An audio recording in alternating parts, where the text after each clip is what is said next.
Buenos días, buenas tardes, buenas noches, internautas de Proceso Digital y Departamento 19, según sea el lado del país o del mundo, donde nos vean. En este momento nos acompaña el máster en lingüística, don Julio Ventura. ¿Qué tal, don Julio? ¿Cómo ha estado? Muy bien, muchas gracias. Dispuestos a colaborar con ustedes. Sí. Bueno, lo que nos concita este día, la plática que nos concita este día, don Julio, es hablar un poco sobre las lenguas indígenas en Honduras. Actualmente, ¿cuántas lenguas tenemos vigentes en Honduras, indígenas?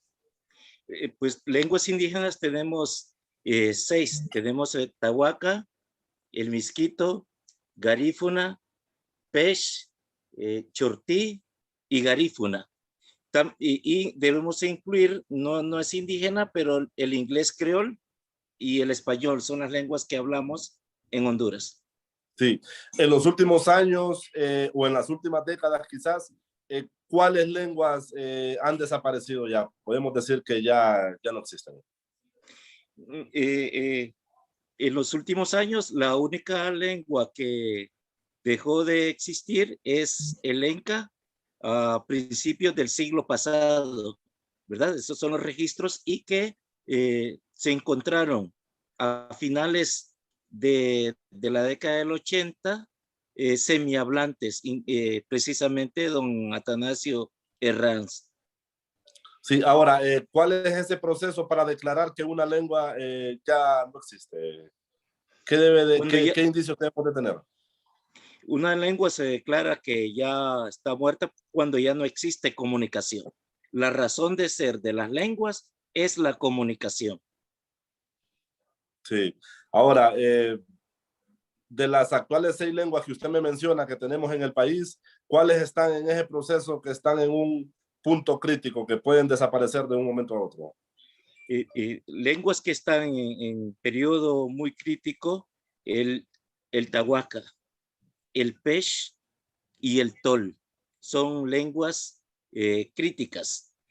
Territorialmente, el Chortí también está en amenaza, pero es territorialmente. Si lo sumamos a, a las lenguas mayas de Guatemala, estaría fuerte.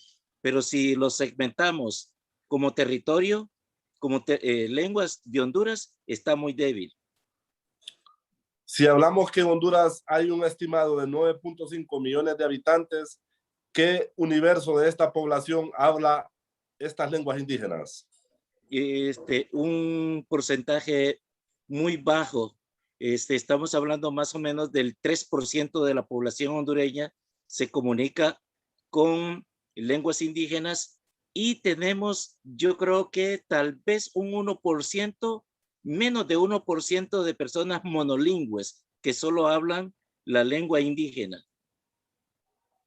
Sí, cuando me dice monolingües, bueno, ya lo decía usted, que solo hablan la lengua materna que aprendieron. Sí, hay grupos, pequeñas aldeas que solo hablan la lengua, pero son porcentajes muy mínimos.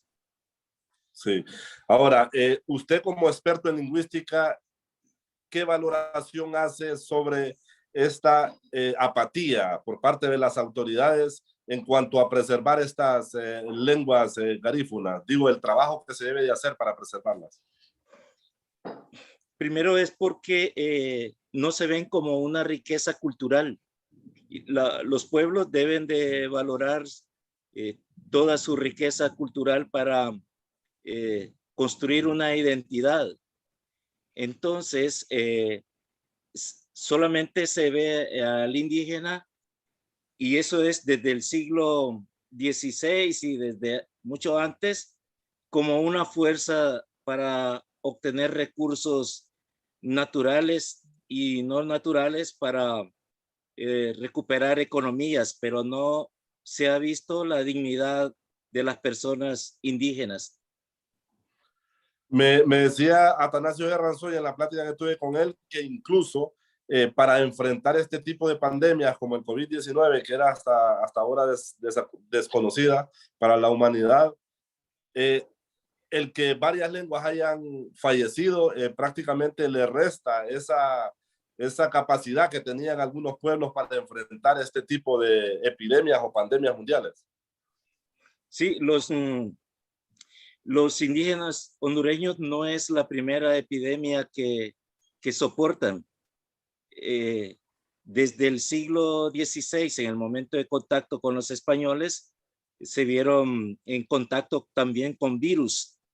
Y, por ejemplo, en la montaña de la Flor, si usted compra tabaco o cualquier transacción económica, el cacique le va a tomar el billete de esta manera y lo va a tener ahí y lo pone en la mesa por 3 días. Es decir, es una lección histórica que tienen en vista que han sufrido estas pandemias.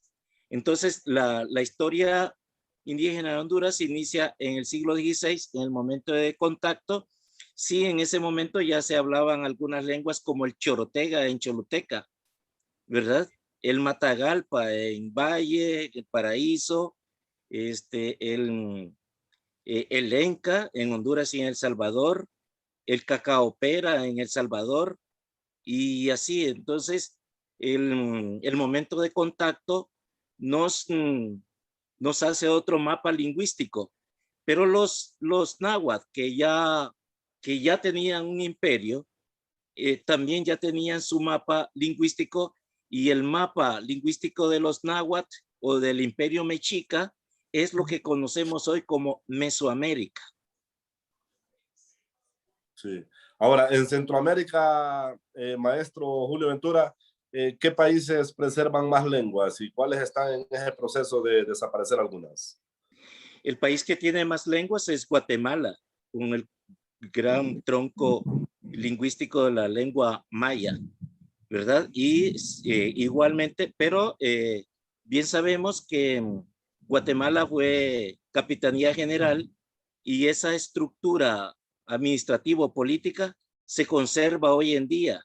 Entonces, los indígenas están viviendo los mismos problemas del siglo XVI. La ventaja que ese aislamiento más profundo les ha ayudado a preservar sus lenguas. Sí, hábleme un poco sobre esta lengua Kroll. ¿Qué me puede decir de esta El tol, lengua? Sí, el tol de Honduras. sí, Sí, le cuento, es una lengua tonal, difícil de... tonal quiere decir que una palabra puede tener varios acentos y si cada acento es distinto, pero sí es una lengua interesante.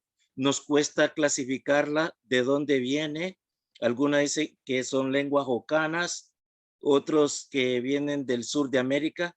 Eh, eh, Hay un proceso interesante en Honduras. Somos una frontera cultural. Si pudiéramos dividir, vaya, bueno, muy bien, nos viene muy bien que dividiéramos a Honduras a través del canal seco. Le cuento que el canal seco fue la ruta comercial de los lencas. Si dividimos a Honduras entonces en una parte hacia occidente, que sería mayoritariamente lenca, y tendríamos esa área mesoamericana, y del río Ulúa hacia oriente, donde está el Tol, está el Pez, están los Tahuacas y está el Misquito. Esa cultura le llamamos el área intermedia. Son lenguas que vienen de Sudamérica, sobre todo de Colombia, del tronco de las lenguas chipchas. Y esta lengua, el Tol, nos cuesta ubicarla. Eh, eh, no sabemos exactamente si viene de la parte del sur, pero la mayoría de los expertos dicen que es de estas lenguas cocanas. Hasta ahora la arqueología no nos ha arrojado por qué estos grupos vinieron acá, pero le cuento que en el momento del contacto y sobre todo cuando Hernán Cortés viene a Honduras, encuentra eh, habitantes tolupanes. sí. Ahora, sus recomendaciones como lingüista para que las lenguas en Honduras se puedan conservar, aún las que tenemos, ¿cuáles serían?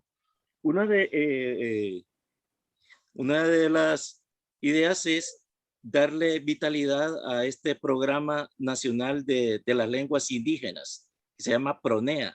Es decir, fortalecer la educación bilingüe e intercultural en las aulas de las lenguas de los territorios indígenas, ¿verdad? Y en estos lugares como Tahuacas, Tol, Pech, ya empezar a construir lo que se llaman casas cunas. Casas cunas quiere decir que niños, Tahuacas, Pech y Tol tengan un jardín de niños, más o menos la idea es jardín de niños y meterlo en inmersión en lengua tahuaca, español y misquito, porque en esas comunidades deben de ser trilingües, ¿verdad? Eso sí, va en forma gradual. Primero tahuaca, después misquito, español e inglés, ¿verdad? Es forma gradual.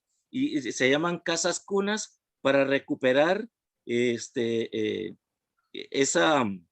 esa identidad de la lengua nativa. Definitivamente, cuando una lengua muere, ya no se puede resucitar. Sí, pero se necesitan varios recursos. Uno de esos recursos sería el económico, porque tendríamos que formar a lo mínimo lingüistas con el nivel de máster y que lo tenemos muy bajos. Y lo ideal sería formar lingüistas con el nivel de doctorado, que lo tenemos, pero casi nulo. Ese sería uno, es decir, profesionales con alto nivel. El segundo sería recuperar corpus. Corpus lingüístico quiere decir documentación. Documentación. El caso que yo creo que más nos interesaría era revitalizar o reconstruir la lengua lenca. Ese es el caso que nos podría. Necesitamos entonces recursos profesionales. La tercera es que la comunidad esté interesada porque es una lucha. El caso que tenemos de una lengua que se recupera es del náhuatl pipil en El Salvador. Entonces, ahora están trabajando con las casas cunas y además están formando profesores en lengua náhuatl pipil. Y la otra es que las comunidades de ahí, de El Salvador, náhuatl pipil, lo que estaban interesados en un inicio era aprender inglés. Es decir, si se iban a un plebiscito, hubiera ganado el inglés, o hubiera quedado dividido una población inglés y otra náhuatl pipil. Pero con colaboración internacional, ahora se está recuperando el náhuatl pipil. ¿Cuál es la lengua indígena que más se habla en Honduras? La lengua que más se habla está entre el misquito y el garífuna. Esa es la lengua indígena. Y lo interesante es que han ido recuperando su identidad. Hoy un garífuna fácilmente habla garífuna en un autobús, en un taxi, en ambientes sociales. Lo mismo un misquito, ahora canales de televisión, las redes sociales, transmiten música garífuna y música en misquito. Eso implica que se ha ido recuperando la identidad.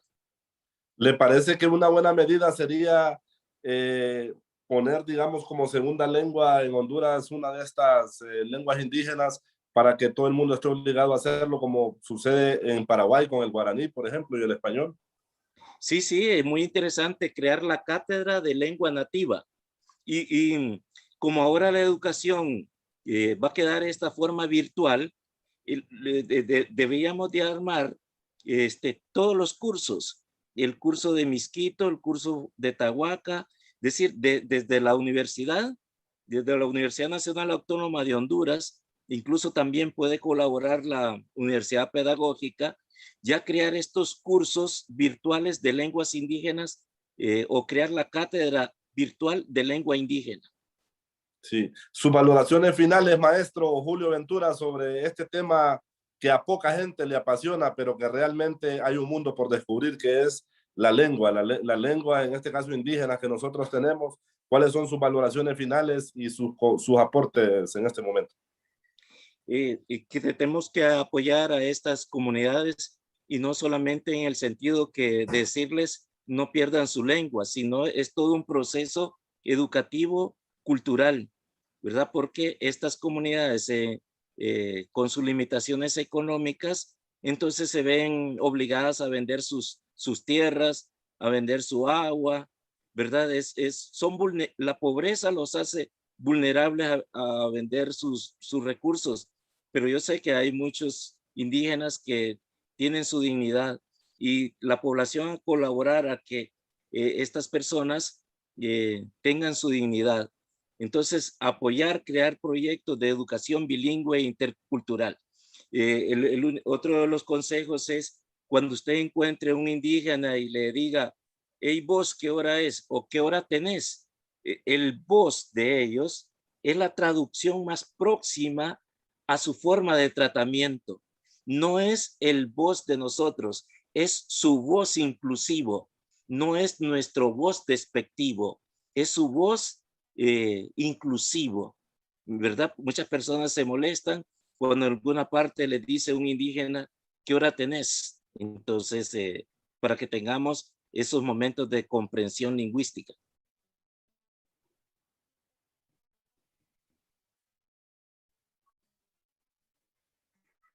No, problemita ahorita mientras... ¿Me escucha?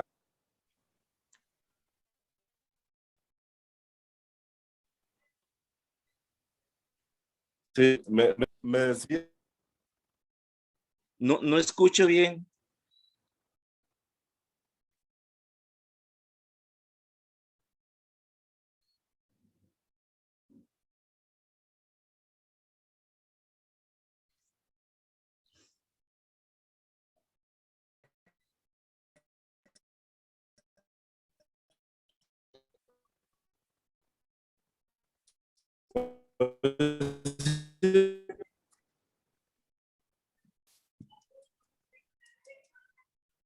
No, si está activado. Don Julio, ¿me escucha Uy, sí, ahora? sí, sí, se escucha perfectamente bien. Sí, me decía usted que el voz de los indígenas, cuando les preguntan la hora... Y sí, ¿qué hora tenés? Le preguntan a uno. Entonces, ese voz, si hacemos una traducción, es un voz inclusivo, fraterno. No, no es nuestro voz despectivo ¿verdad? No es nuestro voz despectivo, es un voz inclusivo. Y el voz a veces de nosotros es despectivo y excluyente, no es ese. Ah, ok, ok. Bueno, muchísimas gracias. Le agradezco mucho, máster en lingüística, Julio Ventura. Gracias por sus aportes, que seguramente van a ser muy valiosos. Y a todos nuestros seguidores de Proceso Digital y Departamento 19, les invitamos que esta misma entrevista pueda estar disponible en nuestras plataformas digitales o en nuestro sitio web www.proceso.hn. Muchas gracias, maestro, y hasta la próxima. Hasta la próxima.